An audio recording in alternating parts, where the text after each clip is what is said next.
Aren't I allied to Verkor Gulan? Yeah, I am. That was me legitimately saying, Huzzah, you've done well. Because I had no intention of taking that land, and I'd much rather Verkor Gulan did. I mean, I wouldn't have been against, like, Jadari or Akrasur taking it, but Verkor Gulan's an even better outcome for us. Orcs, flee the country. Bye. Repay the loan. Boom. Debt-free. Once again. Huzzah. Now I just need to save up 18 ducats, and then I can hire a level 3 discipline guy.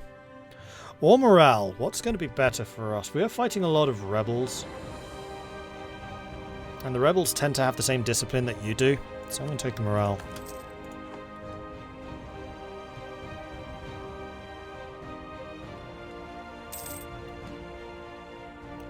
The Magisterium is having internal conflicts. What is going on over here? Tiny bit of reform, not a huge amount. However, Nimscott's growing bigger. Oh yeah, blue scale. Who's this? Oh, these are kobolds, aren't they? There is no hold.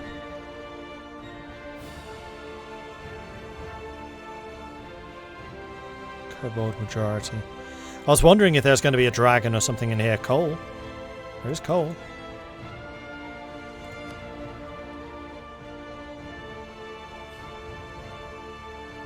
Fair bit.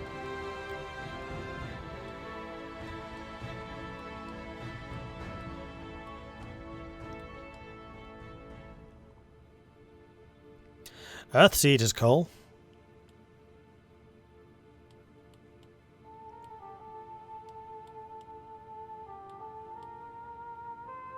So does Stone Column. And Organed Breach. And Porgear's Valley. What's that? Oh, that's Damestier. Trade value 8.91. 10! Damn! Damestier is a rare substance coming from the astral abyss of space and is said to be made of new magic, raw magic itself. Damestier has many applications from magical spells, enchanting weapons and armor to amplifying magical ability outright. Later on it will be used to power artificer inventions. So does that mean in the Age of Artifice that's going to become more valuable? Don't tell me, that wasn't me actually asking.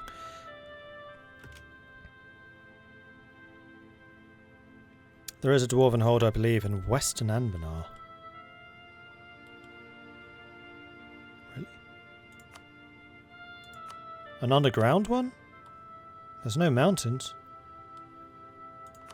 There's one here. No, that's Magisterium. Here, Silverforge.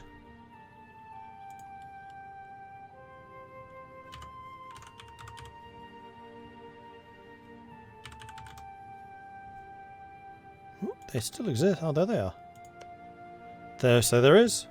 With gems. Makes sense. That I did not realise. I thought there was just the one dwarf, which was the surface... I thought there was just the surface dwarves of Silverforge. But no, you're right. Rubyhold is over here. Okay, interesting.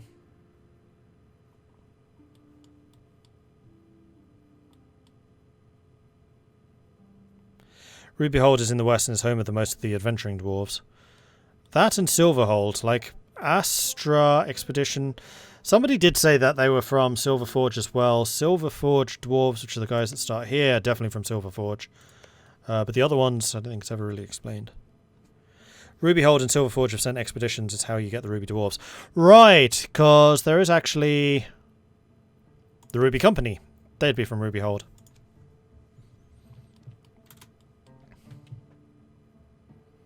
Makes sense to me.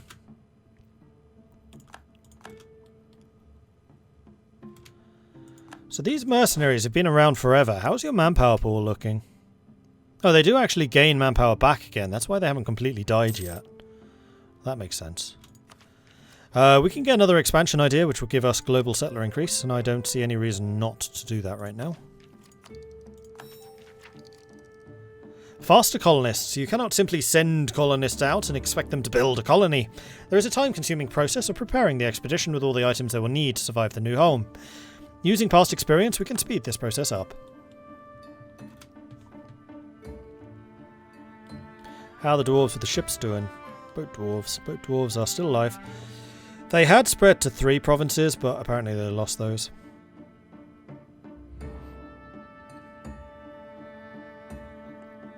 $50 development. Actually, I'm curious about that. How is the world's development looking? I'm sure that my capital is a glistening star in the darkness with its 70 development. That's a 35. That's a 50. Segdir is doing quite well. 22. Yeah, Verkal Guland's had a bad day. 43. 41. 58. 32. 44. 35. 52. So some of the dwarves are definitely building up. 40. 51. 50.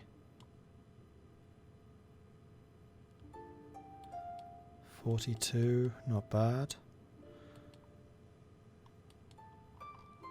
Yeah, it's definitely the dwarf holds that have like the biggest blips of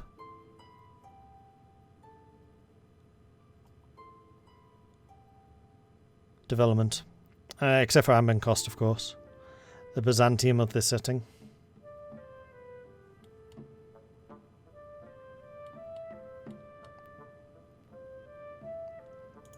Cool.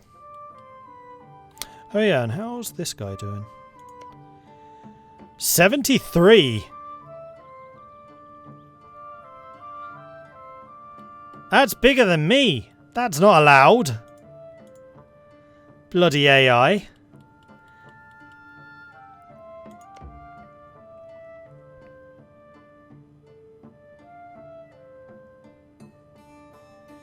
They're digging. They're behind me in terms of digging. I'm already like 5,000 days in. They've just started. I do have competition. Like, these guys have been having a phenomenal game. I suspect they may slow down a bit now that they're in close competition with Grombar. And I've heard from their Discord that Grombar tends to be quite strong. Same with Bjarnik. Once Bjarnik starts spreading over there, then Krak Drumvor is going to have problems. But right now, they are having a stellar game.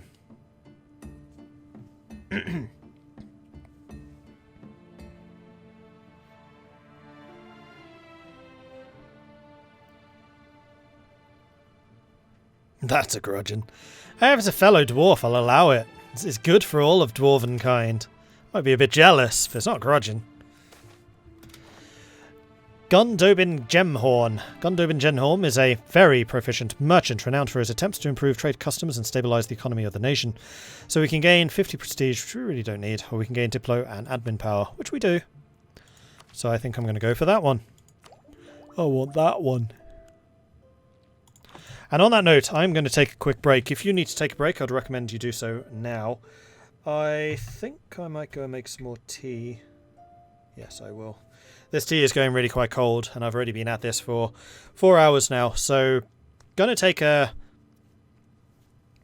10-minute break. So we'll resume at 25 past midnight GMT. So 10 minutes. If you need to take a break, go do that now. If you need to go and grab some new drinks or anything like that, then this is going to be your opportunity. So 10 minutes, everyone. I will set the timer so you know exactly when I intend to be back. 10 minutes. 10 minutes.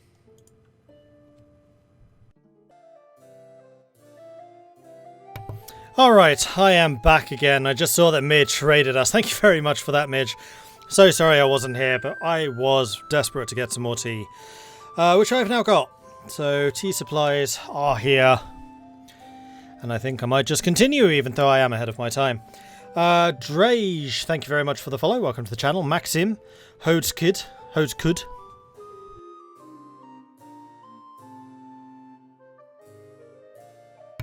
Thank you very much for the follows. Sleeping Giant wants me to drink some tea. I can do that. Let's get some of the fresh tea, because that's going to be bone cold.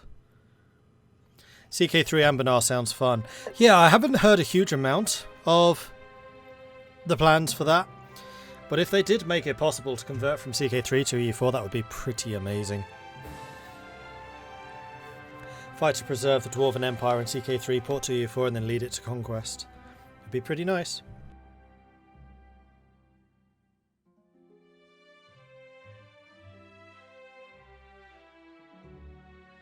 Or maybe play as the Greentide and try to wipe out the dwarves down to like a single hold and then play as that one hold. Something like that would be pretty cool. CK3 really needs some moving coasts and changing terrain from centuries of deforestation. In fact, apparently just changing terrain types isn't possible. Like, it would be pretty nice to go from a cavern to a hold, for example. So you get a decision, say, I want to build a hold here. And then it changes the terrain to a hold, but I don't think that's actually possible either. Gesundheit, thank you. Yes, I don't know why I'm suddenly sneezing so much, but... Eef. Right, that was the drink tea for Sleeping Giant. I've just realised there are actually a bunch of follows I did not acknowledge. Popeye, Mill, and Illfire Phoenix, thank you very much for the follows as well. Welcome to the channel. Good to have you joining us. Okay, so, what were we doing? Well, may as well unpause while we're talking about all this stuff. We are basically working to expand the tunnels towards Verkor Gulen, when the two yellow nations standing next to each other are going to get very confusing. We are also working to take control of the tunnels leading to the command, so that we can stop the command from expanding into the mountains, and then hopefully eventually take our city back up there. The nation of Sergirda, your faithful allies, requesting you come to their aid in the third Sergiran anti-monstrous conquest of Skewered Drake against Skewered Drake, which is the OPM that is here. They are going for a hold, so I will accept your call to arms, though I don't mean to do anything with it. You guys can continue drilling, because I'm pretty sure you don't need me for this. Goblins are still fleeing, that's good. Orcish minority has been purged. My table is creaking. Why? Oh, come on! My ally is having a civil war. I'm trying to do everything in my power to keep you alive against the command, and you're not helping matters here. You're really not helping matters. I was going to build a fort here. I'm going to do that, because that is one of the entrances to my mountain home. Meanwhile, how's the colonization going? It's going. Slowly but surely, it's going. Treason against Ovdal Kanzad. Recruitment is out of necessity, something that has to be a somewhat decentralized affair. So this is unfortunate. We lose army professionalism. Or we must punish the perpetrators, which pisses off the nobles, which we don't want to do because of our vote to have the assembly. So I guess we've got to do this, which is costing me some of my valuable army professionalism.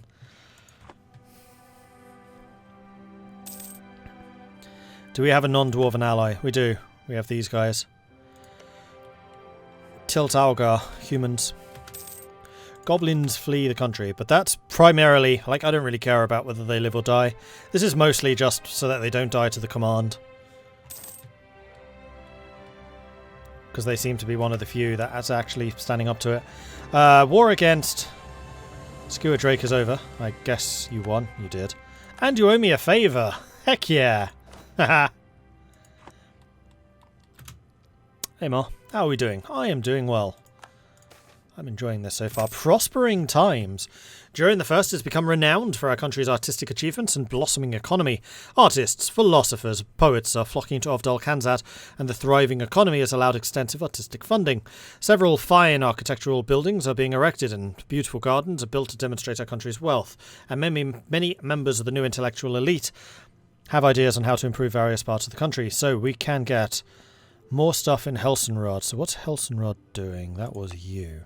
You are a copper mine, so increasing the production here I think would be positive. Although this is actually one of the few places that actually has a barracks. No, I think I'm going to go with the production. Money is the very basis of our economy after all. And most economies.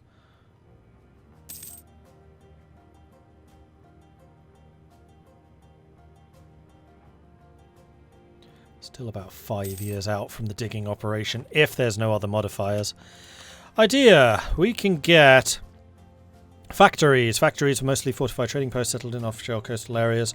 Right, this is the center of trade upgrade cost reduction. We still haven't actually upgraded our trade post in our capital to the maximum level, which is something we should probably do. And in fact, we have 2 other centers of trades that we could also be getting, which would increase the amount of coverage we have in our capital area. So we probably should do that. Is there anything that I'm really saving admin for? Not particularly. So I'm going to say, let's go ahead and grab this. Factories are mostly fortified trading posts settled in offshore coastal areas. These provided safety for both the merchants and the local populace from hostile forces that would disturb our trade. Cave Shakers. Dwarves are a fickle lot, and even when the Dwarvar was resettled and reclaimed, old and new grudges came to a head and conflicts between holds brewed once more. In order to combat the rivals, the engineers of Ovdal Kanzon created massive cannons capable of destroying entire sections of once impenetrable dwarven holds. They were so powerful that they practically shook the entire cave when fired. +1 artillery bonus versus forts, and we're actually super close to finishing our national ideas completely. Where is the institution? It's a long way away. A really, really long way away. No, it's not! Elena's got it.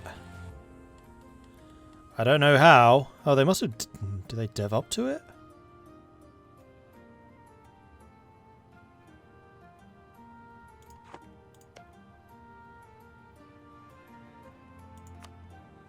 It's growing. Magic Estate, stealing neighbour's institution. Huh.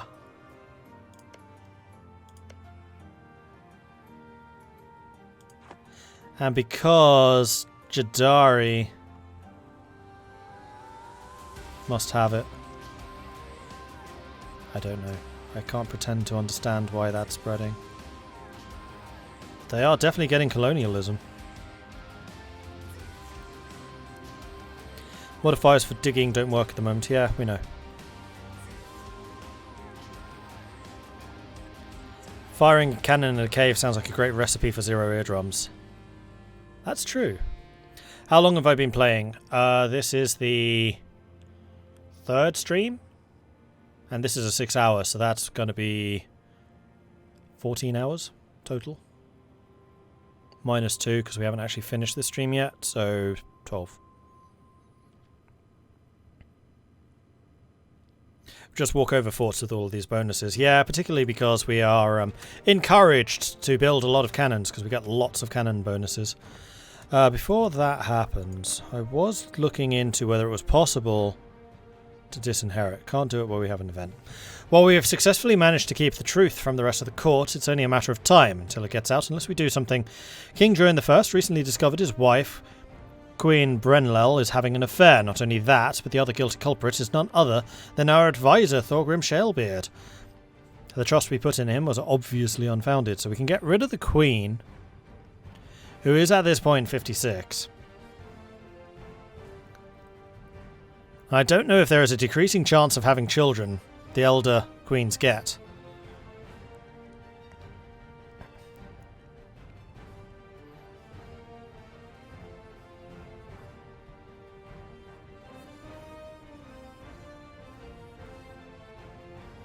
I don't know, do we want to keep Yonvar around?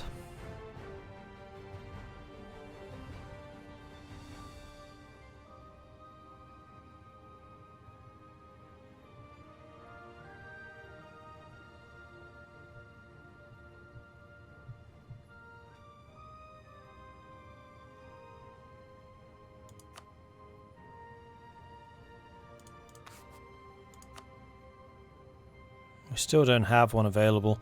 I mean, what we could do is fire these 3 until we actually get the one that we want. Probably should start doing that.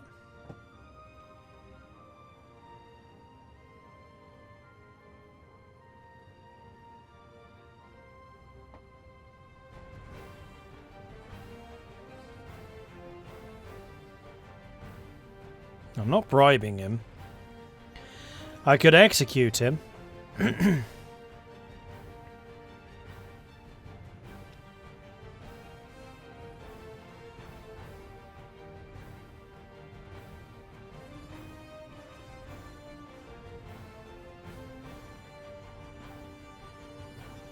Unclaimed space on the map has been bothering me. Well, what bothers me more is the unclaimed space between me and my rivals. The unclaimed space within my borders, not a problem, because we can just backfill later. We want to grab as much of this as we can before other people do. And of this.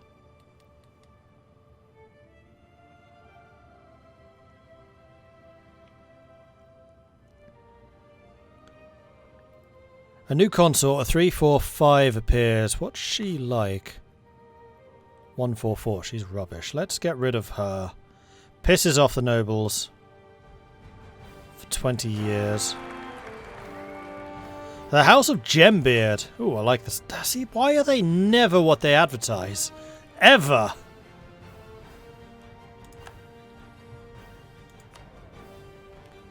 So we can get rid of Bjornvar. It would cost me 50 prestige, but we could gamble on getting a better advisor. This guy's just above average. 10 points.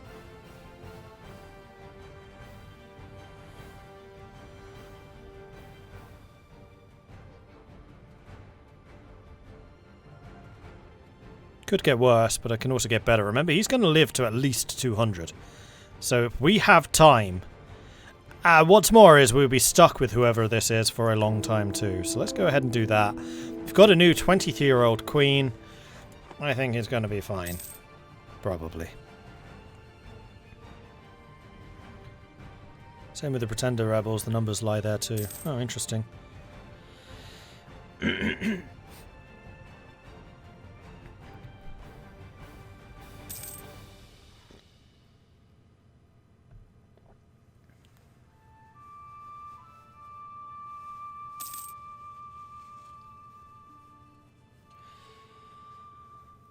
Alright, so the nobles are finally up to 40% loyalty, though we need them to be 50 something.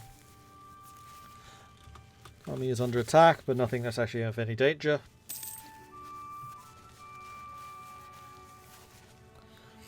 Have we started building the Dwarven Choo-Choo? We don't know what a Dwarven Choo-Choo is yet.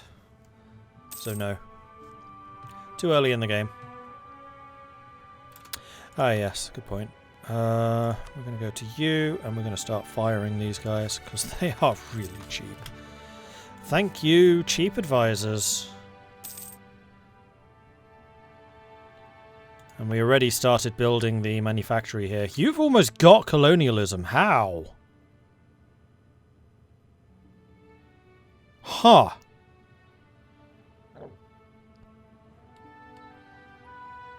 Well, in that case...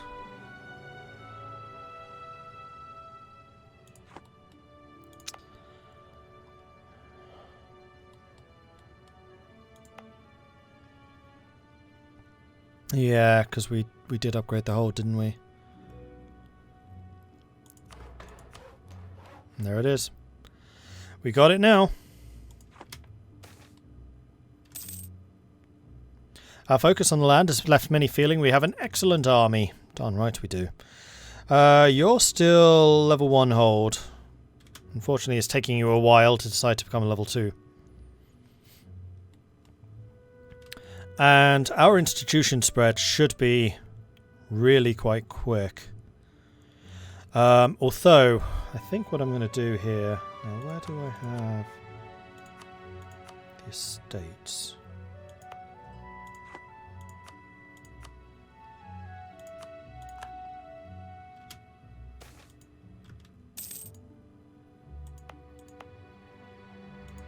There it is. That's the estate overview. Okay.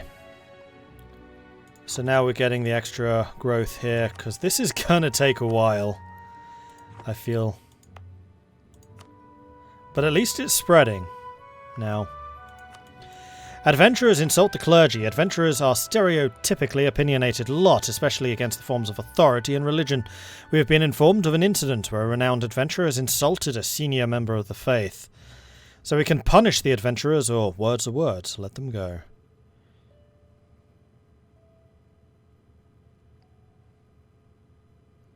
Development increases institution. Yeah, I'm just surprised that it had increased that highly. But I guess we haven't done a huge amount of deving up here yet. I still feel a little bit dirty focusing that, but it was just 2 points. I feel like we were already basically there. It wasn't just going, okay, this province costs 5 development to develop, so I'm just going to build this here in the middle of nowhere. It's still a hold. It's still like one of our main enlightened hotspots. Adventurers insult the clergy. Adventurers gain loyalty, the clergy loses loyalty and influence, or the adventurers lose a bunch. I think I'd rather do this.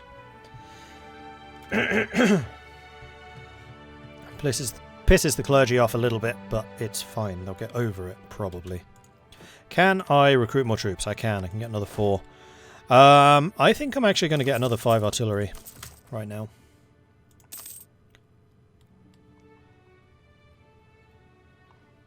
It'll put me 1 over, but I'm pretty sure I can afford that. Ovdal Kanzon gets local dev cost for 5 years. And we will have finished the digging operations by the time this finishes, so excellent. It seems that fortune smiles upon us as our miners have come across a section of rock that seems almost to melt away upon striking. Our mining efforts continue well above schedule. This will surely help our hold's continued expansion. Sounds good to me.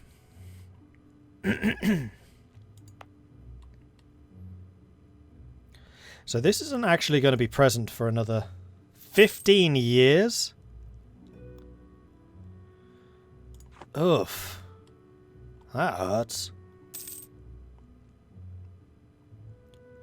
Castle in Dark Hole Rock is finished. Good. So how many castles do I have now, and how much tradition am I getting from them? We're now getting 0.75, so we do still need a bit more.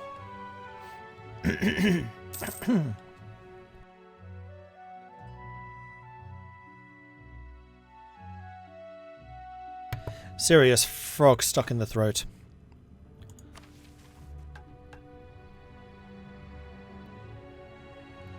Centralising the digging operations of our hold will allow us to have a greater control over the digging process of our non-capital holds. I'm guessing that means upgrade all of the holds? Though that seems awfully expensive. Growth attracts serfs.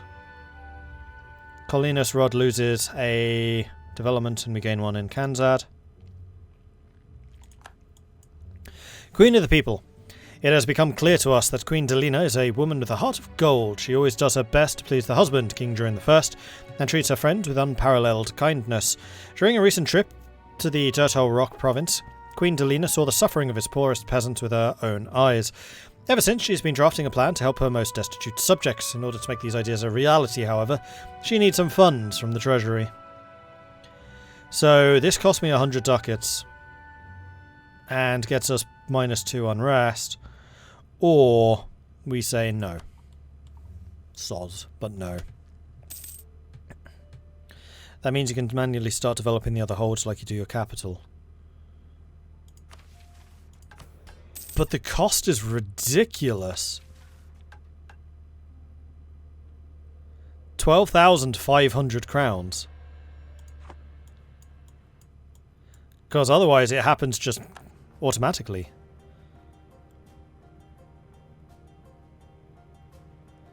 Textile manufacturing in the province of Grumgilda is done. And that also completed the quest. So, we now have a manufactory here. So the trade value of this place is 40.7. To only 18 here. 40.7, that's crazy. Yeesh. Agenda of the Diet. So, proposal for the nobility. So, you want dirt depths to have a base manpower of 3. This will give us some manpower. Most importantly, it will give the nobility loyalty. I don't know why they were so low.